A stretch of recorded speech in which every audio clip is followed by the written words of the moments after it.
আসসালামু আলাইকুম। শুভ দুপুর। আজকে এই দুপুরে অনেক মজাদার এবং এই সময়ের জনপ্রিয় একটি সবজির রেসিপি আপনাদের সাথে শেয়ার করতে চলে এসেছি। তো আজকের এই মজাদার সবজিটি হলো ডাঁটা শাক। ডাঁটা শাক পছন্দ করেন না এমন মানুষ খুব কমই আছেন। আর এই সময়ে সবচেয়ে জনপ্রিয় হচ্ছে কাঁঠালের বিচি। কাঁঠালের বিচি দিয়ে ডাঁটা শাক খেতে কিন্তু সত্যি অসাধারণ। আর সাথে যদি থাকে শুটকি, যে কোনো শুটকি দিয়ে আপনি এই মজাদার সবজিটি রান্না করতে পারেন। তো এই কাঁঠালের বিচি দিয়ে ডাঁটা শাকের এই রেসিপিটি আমি সম্পূর্ণ ভিন্নভাবে রান্না করেছি। তো আমি ডাঁটা শাকটি নিয়েছি আমার ছাদ বাগান থেকে। তো তরতাজা এই ডাঁটা শাকটি কতটা মজা হয়েছে আপনারা বুঝতে পারছেন, কারণ একেবারে সদ্য তোলা, আমি সবেমাত্র তুলে নিয়ে এসেছি। তো আমি ডাঁটা শাকগুলো প্রথমে পাতাগুলো সবগুলো নিয়ে ছোট ছোট করে কেটে নিচ্ছি। ডাঁটাগুলোকে আঁশ ছাড়িয়ে তারপর ছোট ছোট টুকরো করে কেটে নেব। এভাবে আমি সবগুলো শাক কেটে নিচ্ছি। দেখুন, আমি সবগুলোকে কেটে তারপর এগুলো পরিষ্কার করে ধুয়ে নিয়েছি। শাক কিন্তু ভালোভাবে ধুতে না পারলে কিন্তু বালু থেকে যায়, যার কারণে এটা খুব ভালোভাবে ধুতে হয়। তো আমি এদিকে কাঁঠালের বিচিগুলোকেও খোসা ছাড়িয়ে কিছুক্ষণ পানিতে ভিজিয়ে তারপর একটু খসখসে জায়গায় একটু ডলে পরিষ্কার করে নিয়েছি। এটি চাইলে আপনারা ছুরির সাহায্যেও করা যায়, তবে ওটা একটু সময় সাপেক্ষ। আর নিয়েছি ছুরি শুটকি নিয়েছি আমি এখানে দুটো।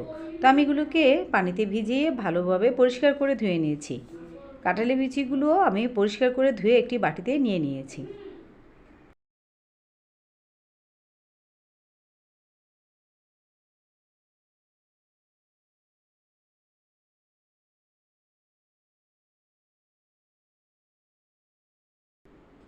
আমি এখন চুলায় একটি পাতিল বসিয়ে এর মধ্যে দিয়ে দিচ্ছি রান্নার তেল। আমি এখানে রেগুলার রান্নার তেল দিয়েছি। তেলটুকু একটু গরম হওয়ার পর দিয়ে দিচ্ছি শুটকিগুলো আমি অনেকক্ষণ পানিতে ভিজিয়ে রেখেছিলাম, যার কারণে শুটকিটি একটু সফট হয়েছিল। তারপর আমি এগুলো একটু ভালোভাবে ভেজে এর মধ্যে দিয়ে দিচ্ছি ছোট চিংড়ি শুটকি। শুটকির পরিমাণ একটু কম ছিল বিধায় আমি এখানে কিছু চিংড়ি শুটকিও দিয়েছি, যার কারণে শাকটি একেবারে অনেক টেস্ট হয়েছে। আমি এখানে কাঁচামরিচ বাটা, রসুন বাটা এবং পেঁয়াজ বাটা দিয়ে দিয়েছি। আমি শাকটি কিন্তু বেশিরভাগ কাঁচামরিচ দিয়ে রান্না করে থাকি, লাল মরিচের গুঁড়ো কম অ্যাড করি, যার কারণে আমার শাকের কালারটি সবসময় একটু সবুজ সবুজ থেকে যায়। আমি সামান্য পানি দিয়ে এটা কষিয়ে নেব।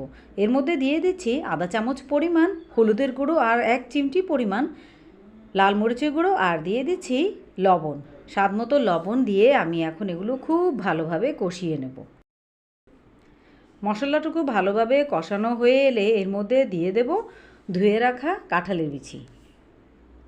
কাঁঠালের বিচিগুলো দিয়ে আমি খুব ভালোভাবে কাঁঠালের বিচিগুলো সিদ্ধ হওয়া পর্যন্ত আমি আরও 8 থেকে 10 মিনিট পর্যন্ত এটি কষিয়ে নেব। আমি মাঝে মাঝে একটু চেক করে নিব কাঁঠালের বিচিগুলো সিদ্ধ হয়েছে কি না। কাঁঠালের বিচিগুলো অনেকটা সিদ্ধ হয়ে গিয়েছে। তো আমি এখন এর মধ্যে দিয়ে দেব কেটে রাখা এই ডাঁটা শাকগুলো। আমি অর্ধেক অর্ধেক করে ডাঁটা শাক দিয়ে এরপরে খুব ভালোভাবে মিক্স করে নিব। সবগুলো একসাথে দেওয়ার পর কিন্তু ভালোভাবে মিক্স হয় না, যার কারণে অর্ধেক অর্ধেক দিয়ে আমি খুব ভালোভাবে নেড়েচেড়ে দিয়ে দেব।